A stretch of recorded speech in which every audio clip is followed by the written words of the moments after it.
Spokane Valley. Spokane Valley.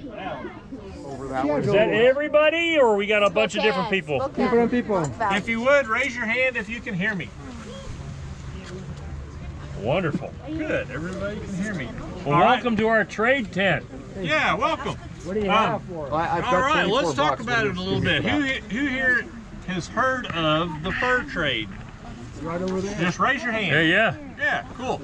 So for those who didn't raise your hand, the fur trade was a time period in America when beaver pelts were really in demand. And people in Europe just fell in love with beaver hats. And so this whole industry was pretty much about fashion. It was about hats and made out of beaver, okay? So for a period of time, trappers would go and they would trap beaver, and they would bring them in to different places, forts that they had scattered about where they could trade their beavers pelts for goods. And a man named William Ashley in 1825 decided to do away with that system, and he developed what's called the rendezvous system. And that's just a French word for an appointment. So what they started doing was once a year they would bring all the things that they felt like the trappers needed to do their job for the next year to a specific location, and the trappers would come in and they would bring their beaver pelts. And they would exchange those beaver pelts for store credit. And then they would buy the things they needed for the next year. So here, this is a beaver pelt that's been prepared. This is what you would bring in, and you'd get store credit. Now, let's think about this for just a moment.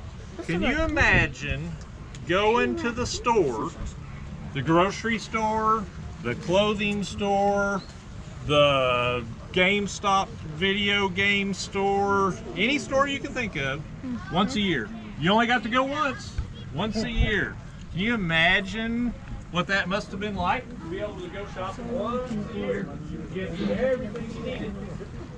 That's pretty crazy, isn't it? What kinds of things do you think you might have on your list if you could only go to the store once?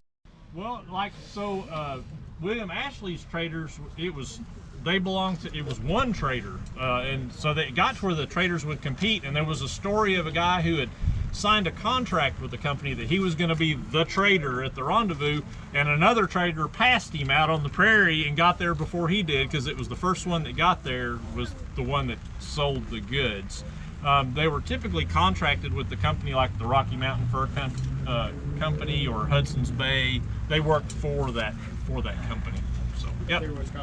There was competition, right? But it seems like it was kind of based on speed more than anything else. So yep. Any other questions? Oh, a quiet group. It's a quiet group. All right. Well, Randy's going to shoot off that gun here in a minute, and we'll move to the next station if anyone doesn't have any more questions.